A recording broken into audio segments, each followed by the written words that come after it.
નમસ્કાર.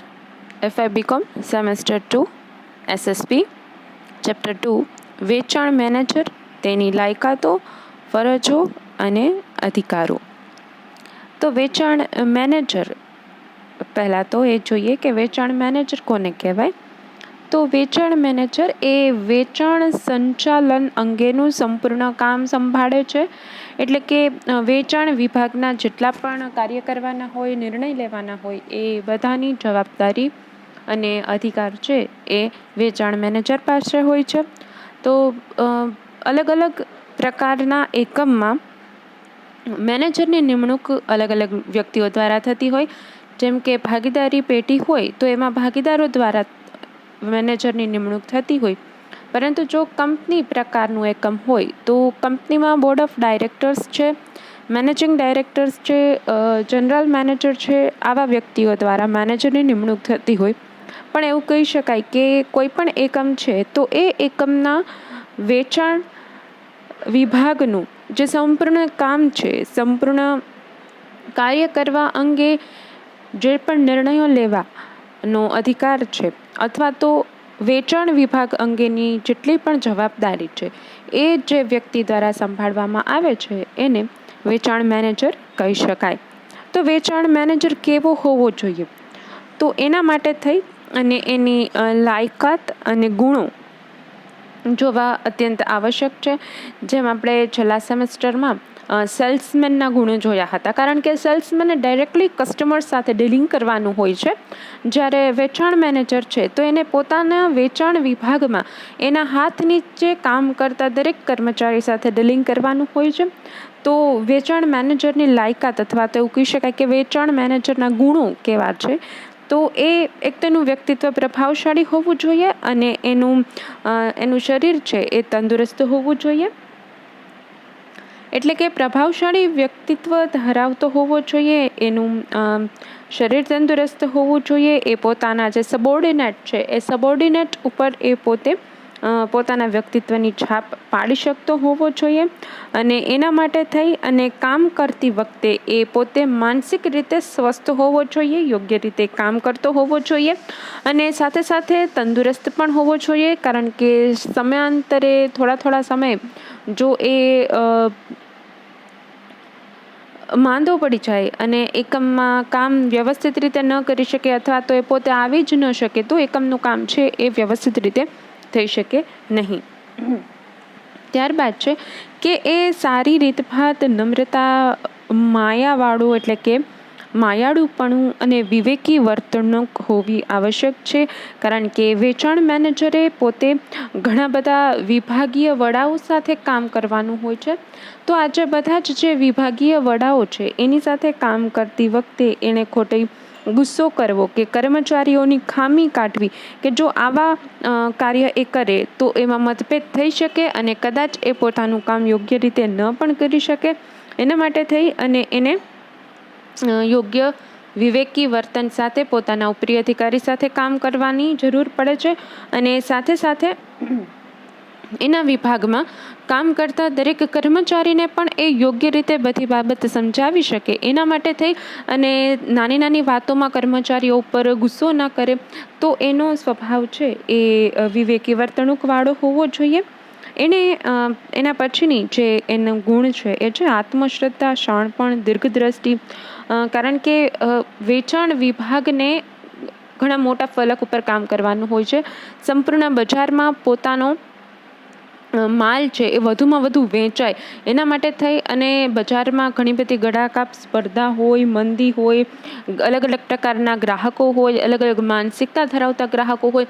તો એ બધાને સમજાવીને પોતાનો માલ દરેક ગ્રાહકો સુધી પહોંચાડવો અને પોતાના માલની લોકપ્રિયતા વધારવી એ કામ પણ વેચાણ વિભાગનું હોય છે. તો આવી બધી અલગ અલગ પરિસ્થિતિઓમાં પોતાના કર્મચારી સારામાં સારું કામ કરી શકે અને વેચાણ વિભાગ છે એ એકમના વેચાણમાં વધુને વધુ વધારો કરી શકે એ માટે થઈ અને વેચાણ મેનેજર છે તો એને દીર્ઘદ્રષ્ટિવાળો હોવો જોઈએ. ભવિષ્યની ઘણી બધી બાબતોને પહેલેથી જ વિચારીને એ મુજબ કામ કરતો હોવો જોઈએ. અને ઘણી વખત એવું પણ થાય કે તૈયાર માલ છે એને સંપૂર્ણપણે બનાવી રાખવો જોઈએ. તો એના કારણે થઈ અને જ્યારે પણ ભવિષ્યમાં માંગ ઊભી થાય તો એવું ન બને કે એની પાસે એટલો તૈયાર માલ ન હોય. અને સાથે સાથે આત્મશ્રદ્ધાવાળો હોવો જોઈએ, એટલે કે એ કોઈ પણ કામ છે એને સંપૂર્ણ અને સારી રીતે પૂરું કરી શકે એવો એને પોતાના ઉપર આત્મવિશ્વાસ હોવો પણ એટલો જ આવશ્યક છે. તો કુનેહવાળો હોવો જોઈએ, દીર્ઘદ્રષ્ટિવાળો હોવો જોઈએ.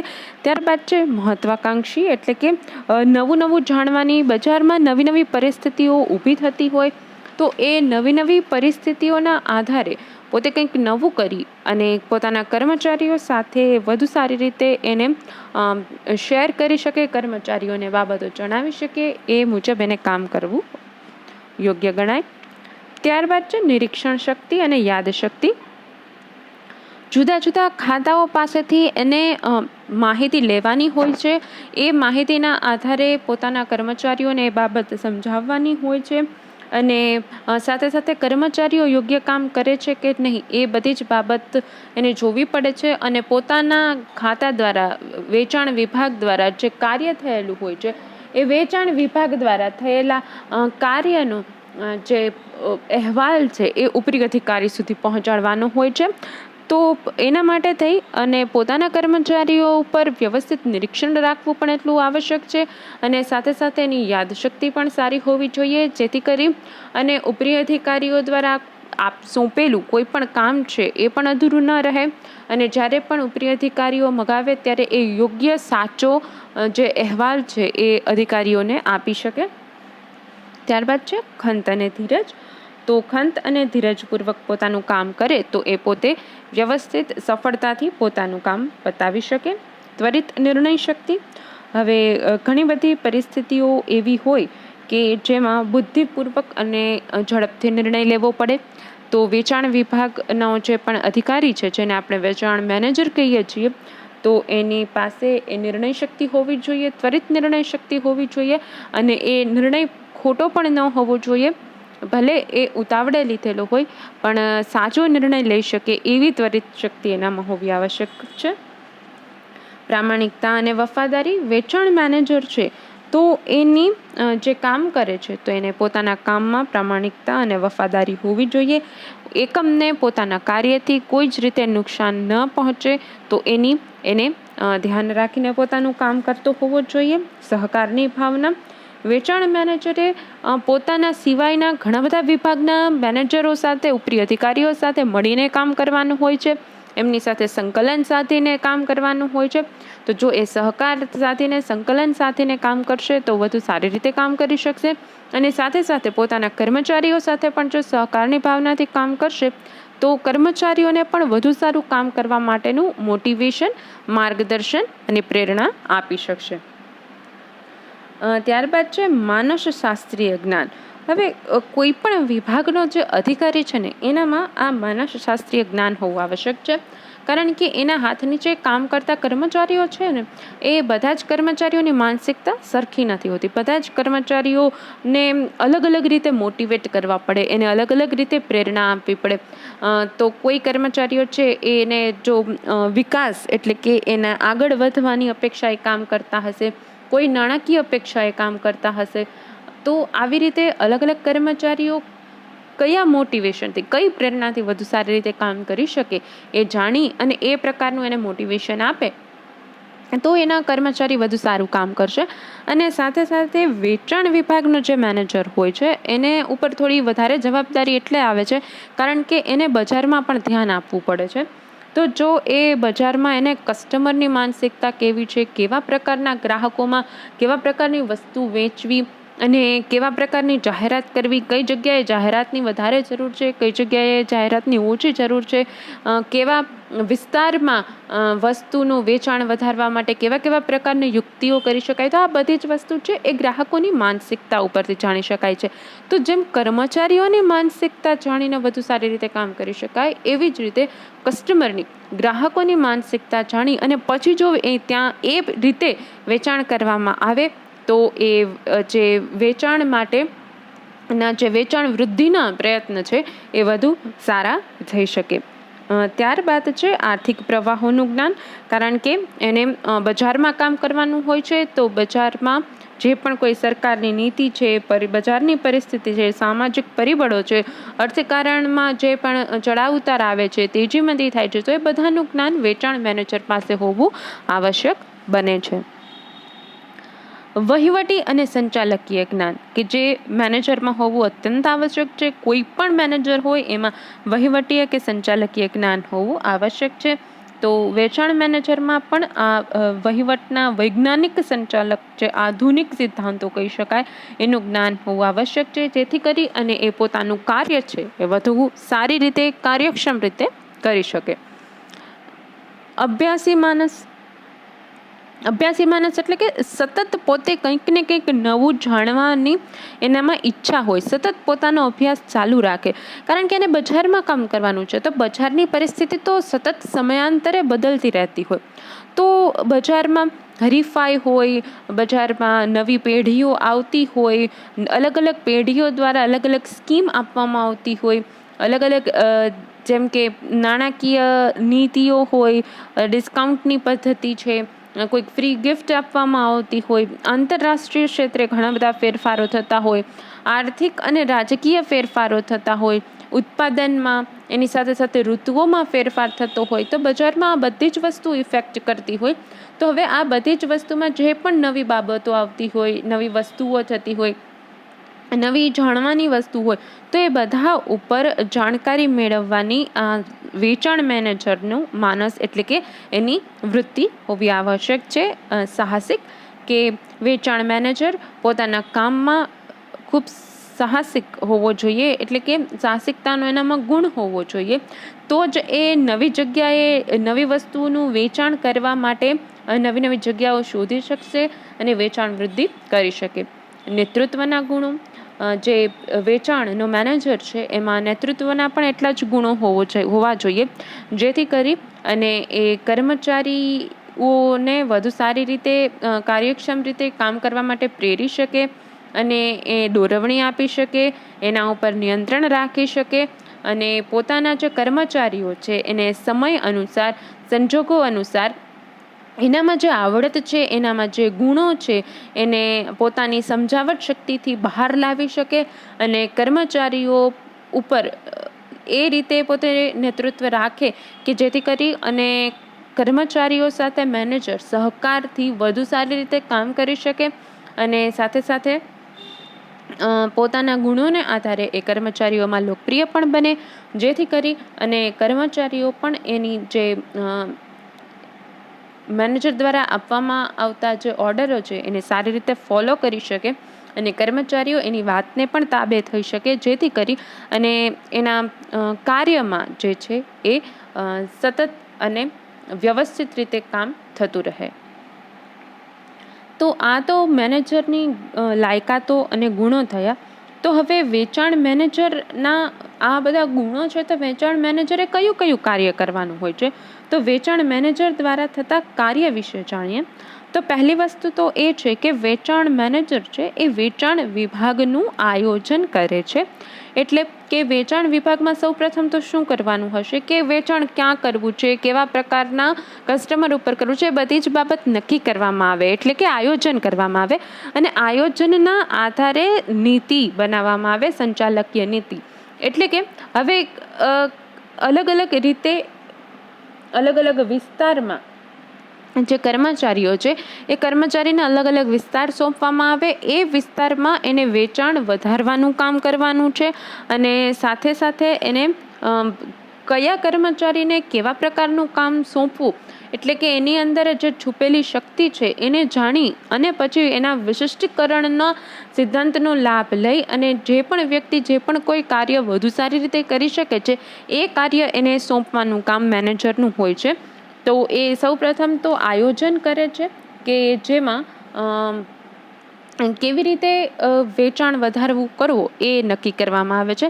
તો એના માટે એને બેઠકો પણ કરવી પડે, જેમ કે એ જો પોતાના તાબેદારો સાથે સતત પોતે એની સાથે કોન્ટેક્ટમાં રહેશે તો જ એને વધુ સારી રીતે કામ કરી શકશે. તો એના જે તાબેદારો છે એને અઠવાડિયામાં એક વખત, 3 દિવસે એક વખત કેવી રીતે એની સાથે ચર્ચા વિચારણા કરી અને એમના જે પ્રશ્નો છે એનું નિરાકરણ કરી શકે, મતભેદોનું નિરાકરણ કરી શકે અને જેની કાર્યક્ષમતા છે એ કાર્યદક્ષતા વધારવા માટે કેવી રીતે કામ કરી શકે. બીજી બાબત છે વેચાણ કર્મચારી ગણની વ્યવસ્થા. એટલે કે વેચાણ વધારવા માટે જે કર્મચારીઓ છે, જેને આપણે સેલ્સમેન કહીએ છીએ, તો એની પસંદગી, નિમણૂક, તાલીમ, મહેનતાણું, નિયંત્રણ, આ બધું જ કામ કોનું છે? મેનેજરનું છે. તો એ સેલ્સમેનો વધુને વધુ વેચાણ કરવા માટે પ્રેરાય અને ઓછા બેદરકાર રહે એ મુજબ સેલ્સમેનની મુશ્કેલીઓ નિવારણ કરી અને સેલ્સમેનની જેમ વધુમાં વધુ લાયકાત હોય એના આધારે, એની કાર્યક્ષમતાના આધારે એને વેચાણ વિસ્તારો આપી અને સેલ્સ કોટાની ફાળવણી કરવામાં આવે. સેલ્સ કોટા એટલે કે અમુક સમયમાં એને અમુક માલ છે એનું વેચાણ કરવું, તો એને સેલ્સ કોટા કહેવાય. ત્યારબાદ છે વેચાણ નીતિનું આયોજન કરવું અને તેને અમલમાં મૂકવી. અલગ અલગ પ્રકારના વેચાણ નીતિઓ હોય. વેચાણ નીતિમાં કઈ કઈ બાબત હોય કે વેચાણ ક્યાં કરવું, કેટલું કરવું અને કેવી રીતે કરવું, બરાબર. હવે એની સાથે સાથે કઈ કઈ વસ્તુઓનો સમાવેશ થાય, ક્યાં કરવું, કેટલું કરવું ને કેવી રીતે કરવું, એ ખ્યાલ આવી ગયા પછી હવે ગ્રાહકોને વધુ સારી રીતે અટ્રેક્ટ કરી શકાય, ગ્રાહકોને ધ્યાન ખેંચી શકાય એના માટે થઈ અને શાખ નીતિ, કિંમત નીતિ, વિજ્ઞાપન, કેવું કરવું, કેટલું કરવું, તો આ બધી જ બાબતો અને એની સાથે સાથે વેચાણ વધારવા માટે વેચાણ વૃદ્ધિની પ્રત્યક્ષ અને પરોક્ષ પદ્ધતિ, તો એ બધી જ બાબતમાં કેટલો ખર્ચ કરવો અને કેટલું વિજ્ઞાપન કરવું, કેવી કેવી નીતિઓ રાખી શકાય, કિંમત નીતિઓ રાખી શકાય, શાખ નીતિઓ રાખી શકાય, આ બધી બાબતો પણ વેચાણ નીતિના આયોજનમાં જ એનો સમાવેશ થાય છે. તો ગ્રાહકોની બદલાતી અભિરુચિ, ટેવ, પસંદગી એની ધ્યાનમાં રાખી બજારની જે પરિસ્થિતિ છે એ બજાર પરિસ્થિતિને ધ્યાનમાં રાખી માલ કે સેવા વધુ સારી રીતે વહેંચી શકાય એના માટે થઈ અને આ પ્રકારે હરીફો વિશેની જાણકારી રાખવી પડે. તો વેચાણ નીતિ પછી આવશે હરીફો વિશેની જાણકારી. કારણ કે વેચાણ નીતિ તો સારી હોય પણ સાથે સાથે એના હરીફોની વેચાણ નીતિ કેવી છે, હરીફોનો કેવા પ્રકારનો કેટલો માલ ગ્રાહકો દ્વારા પસંદ કરવામાં આવે છે, હરીફોએ એ પર્ટિક્યુલર વસ્તુની જે હરીફો બનાવે છે એણે એની પોતાની શું કિંમત રાખી છે, એ કેવા પ્રકારની જાહેરાત આપે છે, એ કેવા પ્રકારની વટાવ નીતિ આપે છે, કેવા પ્રકારની શાખ નીતિ આપે છે, અને જે ચીજવસ્તુ કે ફેશનમાં ફેરફાર થાય છે તો હરીફોને ક્યાં સુધી ફોલો કરે છે, કેટલી નવી વસ્તુ આપે છે. તો આ બધું જ ધ્યાન છે એ પણ એમાં હોવું જોઈએ, એટલે કે હરીફો વિશેની જાણકારી પણ મેળવી શકાય. ત્યારબાદ છે ગ્રાહકોના સંપર્કમાં રહીને તેઓની ફરિયાદોનો નિકાલ કરી અને તેમને સંતુષ્ટ રાખવા પડે. હવે ગ્રાહકોના સંપર્કમાં રહેવાનું કામ પણ કોનું હોય છે? મેનેજરનું. કારણ કે ગ્રાહકો પાસે ઘણી બધી ફરિયાદો ગ્રાહકો લઈને આવતા હોય છે, તો ગ્રાહકોની ફરિયાદોનો વ્યવસ્થિત રીતે નિકાલ કરવાનું કામ પણ સંચાલકનું હોય છે, વેચાણ મેનેજરનું હોય છે. ત્યારબાદ છે વેચાણ પછીની સેવાઓ. હવે જ્યારે પણ વસ્તુ વેચવામાં આવે છે ત્યારે વેચાણ પછીની પણ સેવાઓ, જેમાં સમારકામ હોય અથવા તો સર્વિસીસ હોયનો સમાવેશ થતો હોય. સામાન્ય રીતે ઇલેક્ટ્રોનિક આઇટમ્સમાં અને જે વ્હીકલ્સ હોય છે તો એમાં વેચાણ પછીની સેવાઓ મળતી હોય છે. તો આવી વસ્તુઓ જેમાં ઇન્સ્ટોલેશનની જરૂર પડતી હોય, વેચાઈ ગયા પછી એમાં જે અમુક સર્વિસીસ પાછળથી આપવામાં આવતી હોય, તો એમાં વેચાણ પછીની સેવાઓનો સમાવેશ કરવામાં આવતા હોય. ત્યારબાદ છે કાનૂની કાર્યવાહી. તો એના માટે પણ યોગ્ય વ્યવસ્થા ઊભી કરવી પડે. તો સંસ્થા હપ્તા કે ભાડા પદ્ધતિ દ્વારા વેચાણ કરતી હોય. હવે ગ્રાહક જો નિયત સમયમાં હપ્તાઓ ન ભરે અથવા તો વચ્ચેથી જ હપ્તાઓ ભરવાનું બંધ કરી રહે તો પણ કાનૂની રાહે એને પગલાં ભરવાની જવાબદારી પણ વેચાણ મેનેજરની જ હોય છે. તો વેચાણ વિભાગ જે શાખ નીતિ અથવા તો હપ્તેથી, ભાડા પદ્ધતિથી જે EMI દ્વારા ભરવામાં આવતા હોય છે, ઘણા નો કોસ્ટ EMI દ્વારા પણ વસ્તુઓ લઈ શકતા હોય છે. તો આવી જે અલગ અલગ પ્રકારની સ્કીમ આપવામાં આવતી હોય છે, તો પછી એમાં વચમાં કોઈ પ્રોબ્લેમ થાય, હપ્તા ન ભરે, હપ્તા ભરવાના બંધ કરી દે, બરાબર, અથવા તો ઘણી બધી વખત ગ્રાહકો દ્વારા વાંધાઓ ઊભા થતા હોય, તો ત્યારે કેવા પ્રકારની વસ્તુ કરવી અને એની જે કાનૂની કાર્યવાહી છે એ નક્કી કરી અને એ મુજબ કામ કરવાનું કામ પણ વેચાણ મેનેજરનું હોય છે. ત્યારબાદ છે વેચાણ વૃદ્ધિ. તો વેચાણ વૃદ્ધિ વધારવાના સંપૂર્ણ પગલાં લેવાનો અધિકાર અને જવાબદારી બંને વેચાણ મેનેજરની હોય છે, જેમાં વેચાણ સ્પર્ધા, પછી ગ્રાહકો વસ્તુ ખરીદે એના માટે થઈ એમને જરૂરી ઉત્તેજનો, યોજનાઓ, ઇનામો આપી અને બજાર સંશોધન દ્વારા સારામાં સારી વસ્તુઓનું ઉત્પાદન કરી ગ્રાહકો સુધી પહોંચાડવી, અલગ અલગ પ્રકારની ડિસ્કાઉન્ટ પદ્ધતિ, ગિફ્ટની સ્કીમ અને તહેવારો ઉપર અલગ અલગ પ્રકારની સ્કીમ રાખી અને એની સાથે સાથે અસરકારક વિજ્ઞાપન પણ એટલું જ આવશ્યક છે.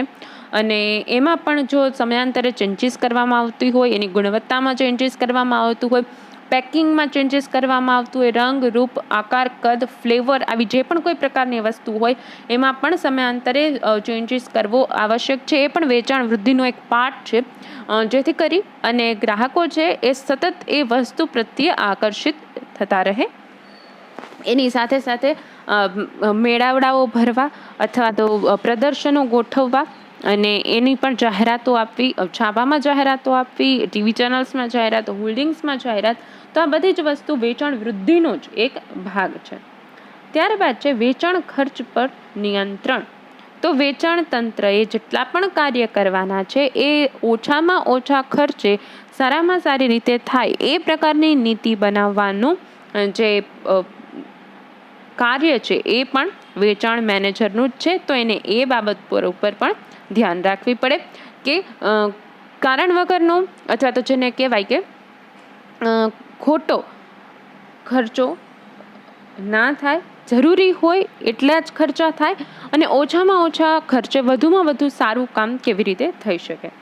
ત્યારબાદ છે વૈજ્ઞાનિક સંચાલન અને મહત્તમ કાર્યદક્ષતા. વેચાણ મેનેજરે વેચાણ તંત્રમાં વૈજ્ઞાનિક સંચાલનના આધુનિક સિદ્ધાંતો અને રીત રિવાજોનો ઉપયોગ કરીને સારામાં સારી રીતે સંચાલન થઈ શકે એ મુજબ સતત પ્રયત્ન કરતા રહેવું જોઈએ. વ્યવસ્થિત હિસાબો રખાઈ શકે કેમ તે પણ તપાસવા જોઈએ.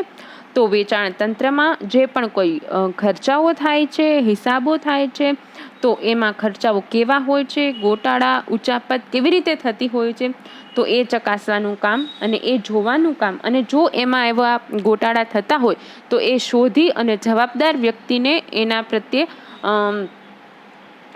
યોગ્ય પગલાં લેવાનું કામ પણ વેચાણ મેનેજરનું જ રહે છે.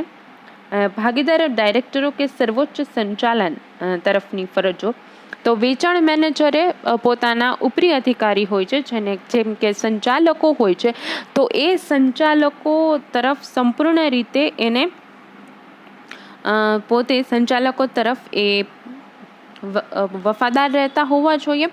અને સંચાલકો દ્વારા જ્યારે પણ જે પણ કોઈ પ્રકારનો અહેવાલ મંગાવવામાં આવે તો એ અહેવાલ સમયસર એને આપવો જોઈએ. અને સંચાલકો દ્વારા જે પણ કોઈ નવી નીતિનો અમલ કરવામાં આવેલો હોય તો એ નીતિનો અમલ વેચાણ વિભાગ દ્વારા થાય એ જોવાનું કામ પણ વેચાણ મેનેજરનું જ રહે છે. એટલે કે ઘણી બધી વિવિધ ફરજો બજાવવાનું કામ વેચાણ મેનેજરનું છે. તો વેચાણ મેનેજર છે એ એક સેલ્સમેન તો હોય જ છે, કારણ કે એ સેલ્સમેનના દરેક કાર્યથી એ વાકેફ હોવું જોઈએ અને એની સાથે સાથે એ એક વ્યવસ્થિત વહીવટકર્તા પણ હોવો જોઈએ. અને વેચાણ વધારવા માટે એ એકમના ફાયદામાં વેચાણ વધારવા માટે સંપૂર્ણ કાર્ય કરે અને છતાં પણ બને એટલો ખર્ચ ઘટે એ મુજબ સારામાં સારું કામ કરે, તો એ કામ કરવાની ફરજો અથવા તો એ કાર્યો વેચાણ મેનેજરના હોય છે. તો વેચાણ મેનેજર છે એ વેચાણ મેનેજરે કયા કયા અધિકારો હોય છે? તો વેચાણ મેનેજર જે અલગ અલગ પ્રકારના અધિકારો હોય તો એના માટે થઈ અને વેચાણ મેનેજરે ઘણી બધી જવાબદારી અને ફરજો નિભાવવાની હોય છે. તો વેચાણ મેનેજરના હાથ નીચે કેટલા વિભાગો કામ કરતા હોય છે, અથવા તો વેચાણ મેનેજર છે એને કઈ કઈ બાબતો ઉપર કામ કરવાનું હોય છે. તો એક વેચાણ મેનેજર છે એની નીચે તમે અહીં જોઈ શકો છો કે વિતરણ વિભાગ હોય છે, વેચાણ વૃદ્ધિ વિભાગ એટલે કે વધુમાં વધુ વેચાણ કેમ થાય એને વેચાણ વૃદ્ધિ કહી શકાય. ત્યારબાદ વેચાણ વિભાગ, શાખ વેચાણ વિભાગ કે શાખ ઉપર જે પણ કોઈ બાબતો આપવામાં આવતી હોય વેચાણ વિભાગમાંથી જેટલી વસ્તુઓની, તો એના માટેનો વિભાગ શાક વેચાણ વિભાગ, અને પછી છે કાર્યાલય કે જેમાં બધી જ બાબતનો રેકોર્ડ રાખવામાં આવતો હોય છે, રાઈટ. હવે આને આપણે ડિટેલમાં જોઈએ. તો પહેલી વસ્તુ છે વેચાણ વિભાગ. તો એની અંદર સંગ્રહ વિભાગ, ગ્રાહક સેવા, પેકિંગ અને રવાનગી. તો સંગ્રહ વિભાગ એટલે તૈયાર માલ એ સાચવતા હશે, રાઈટ. ગ્રાહક સેવા એટલે કે ગ્રાહકોને કેવા કેવા પ્રકારની સેવાઓ આપવામાં આવે છે. તો એમાં બે પ્રકાર છે. વિતરકો સાથે સંબંધ રાખતો વિભાગ એટલે કે જે આ રિટેલર હોય, હોલસેલર હોય, રાઈટ. તો એ બધા શું કહેવાય? વિતરકો કહેવાય. તો એની સાથે પણ સંબંધ રાખે છે. અને નંબર 2 કે ટેલિફોનિક સલાહ અને વેચાણ પછીની સેવાઓ આપતો વિભાગ. જેમ તમે કેમ કોઈ વસ્તુ ખરીદો તો એમાં નીચે કસ્ટમર કેર નંબર લખેલો હોય, તમે એના ઉપર કોલ કરો તો તમને એના પ્રત્યે તમને જે પણ કોઈ પ્રશ્ન હોય એનું નિવારણ એ લોકો આપી છે, બરાબર. તો એ છે ટેકનિકલ સલાહ. ત્યારબાદ છે પેકિંગ અને રવાનગી વિભાગ, રાઈટ. તો એ શું કરશે? પેકિંગ કરશે અને જરૂર મુજબ જે પણ વિતરકો દ્વારા માલ મંગાવવામાં આવશે ત્યાં એ માલ રવાનગી એટલે કે પહોંચતો કરશે. આ કામ વિતરણ વિભાગનું હોય છે, બરાબર. હવે એના પછી છે વેચાણ વૃદ્ધિ વિભાગ. વેચાણ વૃદ્ધિ વિભાગ શું કામ કરશે? બને એટલું વેચાણમાં વધારો કરવો, સારામાં સારી રીતે વેચાણમાં વધારો કરવો. તો એમાં પણ 2 વિભાગ પડે છે. એક છે વિજ્ઞાપન વિભાગ કે જે જાહેરાત કરે છે, પ્રદર્શનો કરે છે.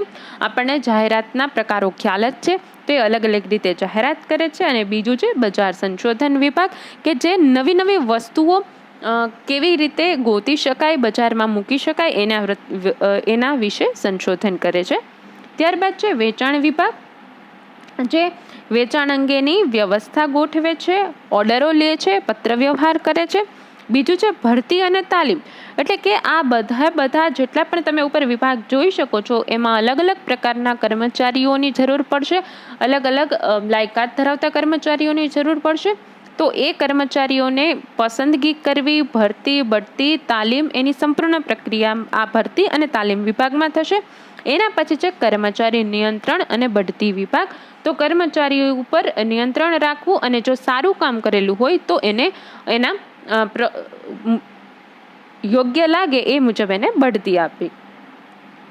હવે ચોથો વિભાગ છે શાખ અને વેચાણ વિભાગ. તો જે પણ વસ્તુઓ શાખ ઉપર વેચાતી હોય તો એમાં એના ઉપર નિયંત્રણ રાખવું અથવા તો એને મેન્ટેન કરવું, બરાબર.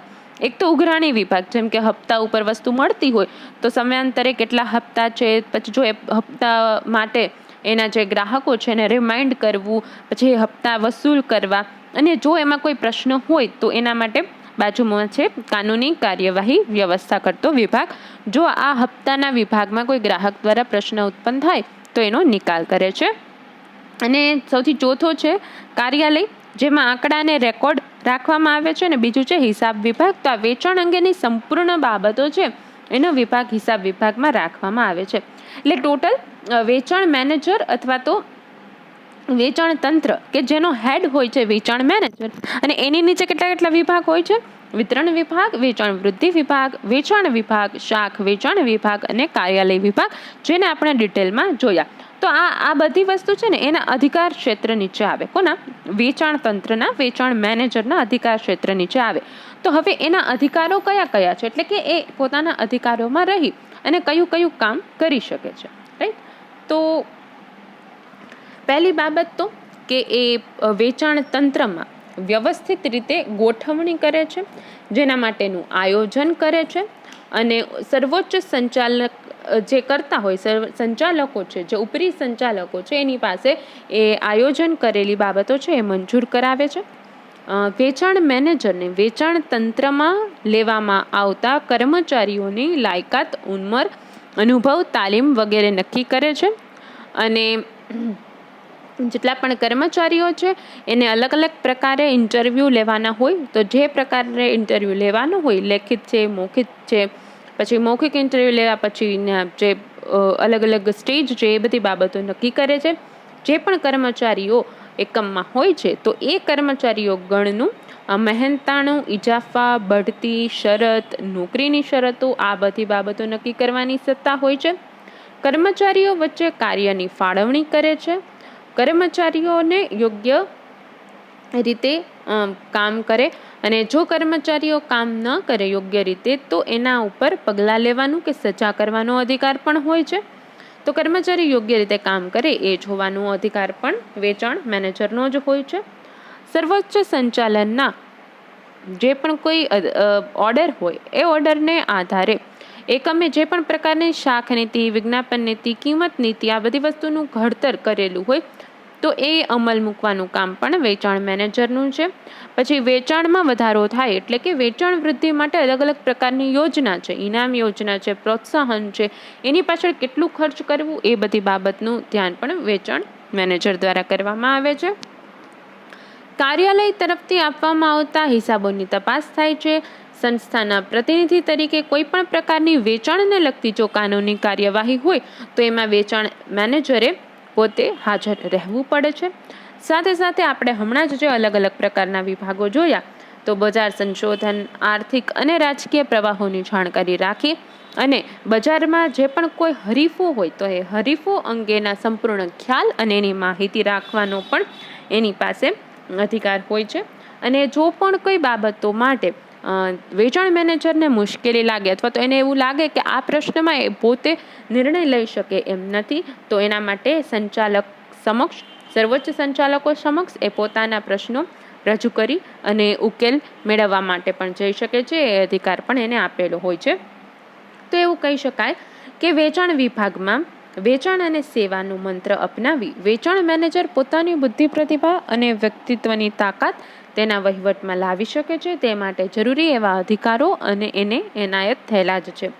એટલે કે પોતાની બુદ્ધિ, પ્રતિભા, વ્યક્તિત્વ અને એની જે કાર્યક્ષમતા છે એ કાર્યક્ષમતા દ્વારા એ પોતે સારામાં સારી રીતે વહીવટ ચલાવી શકે, ઓછામાં ઓછા ખર્ચે વધુમાં વધુ વેચાણ વૃદ્ધિ કેવી રીતે કરી શકાય એના માટે થઈ અને એ કામ કરે છે. તો આ પોતામાં કરવામાં આવતા બધા જ કાર્ય માટે એકમ દ્વારા વેચાણ મેનેજરને આટલા અધિકારો આપેલા છે જેનાથી એ વેચાણ વિભાગનો વહીવટ છે એ સારામાં સારી રીતે સંભાળી શકે. તો આ વેચાણ મેનેજર, એની લાયકાત, ફરજો અને અધિકારો વિશે આપણે ચર્ચા કરી. Thank you.